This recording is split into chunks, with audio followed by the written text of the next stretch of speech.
Hey everybody, it's Lon.TV, and we're taking a look today at the new Google Chromecast Ultra. This is their new and improved version of their very popular media streaming device. Now the old one here is still available for $35. It supports 1080p resolutions. This new one, which costs $70, twice as much, works with 4K and HDR television. So if you have a brand new 4K TV, this one will look a lot better than this one will, but you will of course be paying a premium price for it. But that's the only new feature really worth talking about here. Otherwise, these devices perform the same. So if you don't have a 4K TV, you can stop the video. You don't need this. Go and get the other one. Now, I do suggest you check down below in my video description because I have a pretty extensive playlist of all the features that the Chromecast supports. So if you're curious as to how it works and what it does, definitely check that out down below. I'm going to touch on some of the features in this video, but we're really going to focus here on some of the new things, and there's really very little new things in the Ultra version here. Now, I do want to mention, in the interest of full disclosure, that I paid for this with my own funds, so all the opinions you're about to hear are my own. Nobody is paying for this review, and no one is reviewing this content before it is posted. All right, so let's get into the hardware now. There isn't much to talk about on this device. You plug it into a free HDMI port on the back of your television.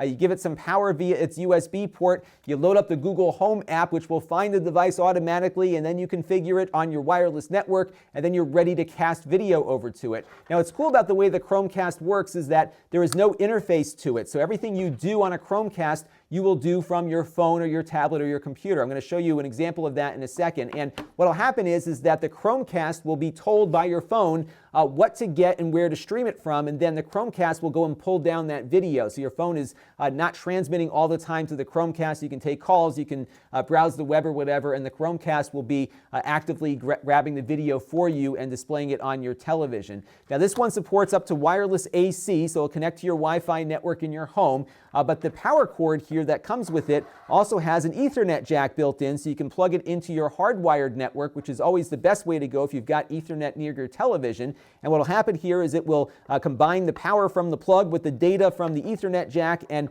pass it through this USB connector here over to the Chromecast, so you can get a more reliable connection to your television. Now there is an option for that on the other Chromecast as well, so if you pay an extra $15, you can get a similar plug for the old Chromecast to also add Ethernet functionality to it, but with the $69 Ultra, you will get that functionality in the box. So let me plug this in real quick. We'll test out a couple of things and I'll show you how it works. Now the Chromecast does not have an interface of its own. It relies on mobile devices and computers for it to work. So what you'll see in apps that support it, and there are many apps that do, is an icon that looks identical to what you see next to the search icon there, which is now highlighted. And if I tap on that icon, it will find all of the Chromecasts on my network, and I can select the one I wish to cast to. So I'm going to select my Chromecast Ultra here, and that will get YouTube loaded up. I can tap on this video here and hit play, and that will begin the process of having the Chromecast go out to YouTube and play that back. So I can actually leave the app here, and it will continue to play back on my television because the Chromecast is basically acting on its own now. The phone just kind of gets it started, and then it goes out and continues it. It works with HBO Go, it works with Plex, and a number of other applications as well that are out there, and it's been around for a while. It's very well supported. Now this new version does work with 4K and HDR video. At the time that I'm recording this video, 4K only works on YouTube, Netflix, and Vudu, but other services I'm sure will be added on as time goes on. I'll try to find a link to what are supported at the 4K resolution and put it down below in the video description, but I was able to play back 4K 60 frames per second video on YouTube with no drop frames. It was a very consistent playback experience. It does start off at a lower resolution, and then it kind of ramps up as it detects what kind of bandwidth it has available. So your initial experience will be a little more pixelated than it will be once it gets going, so just be prepared for that. But both YouTube and Netflix were able to play back fine at their full resolution, and it really looked pretty nice and as good as it does on my television's native YouTube and Netflix apps. And that's an important point to make here, that you should make sure that your TV doesn't already have this functionality built in to play back 4K video from these services, because you could be spending $70 on something you don't need. Now, one thing I was curious about on the new Chromecast Ultra was whether or not its faster processor might make for a better game streaming experience like I'm doing right now. So Sonic the Hedgehog is running on this phone on an emulator, and the phone is transmitting its screen image to the Chromecast over my wireless network right now. And the latency seems to be a lot better on this new one versus the old one, as you can see here. It's not perfect though, so I will get slowdowns from time to time, maybe some some variations in my wireless network or additional traffic going on, so there's definitely some lag, and there are times when the latency goes from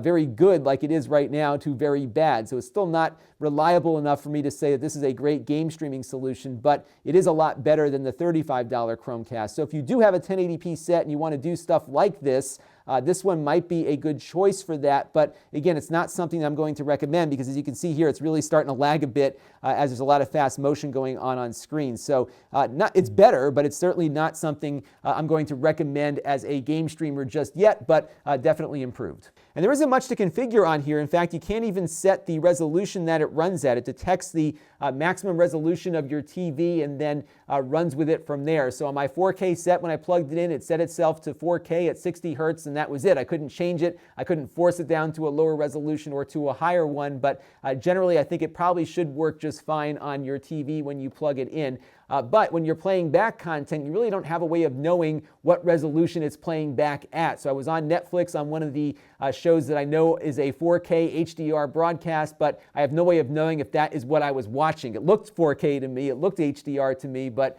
I wasn't all that sure because there's no confirmation of that. There's no statistics page.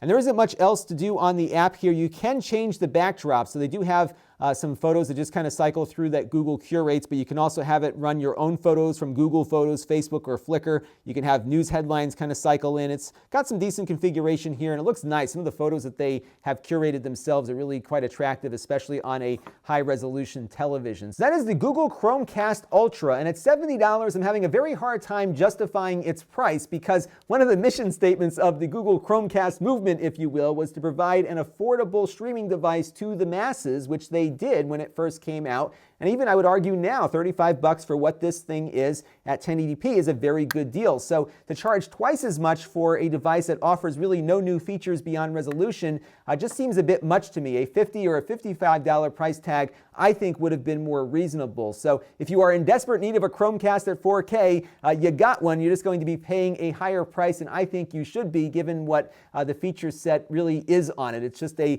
Chromecast at a higher resolution. Do check out my full playlist down below, though, to get all of the features detailed for you. It'll answer a lot of your questions about how Chromecasts work, and if I missed anything in those videos, definitely leave a question down below and we'll do a follow-up. This is Lon.TV. Thanks for watching.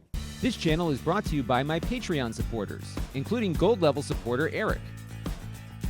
If you want to help the channel, you can by contributing as little as $1 a month.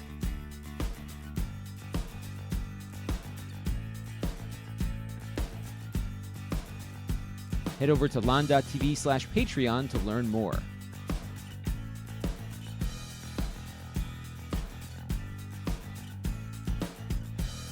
And don't forget to subscribe. Visit Lon.TV/S.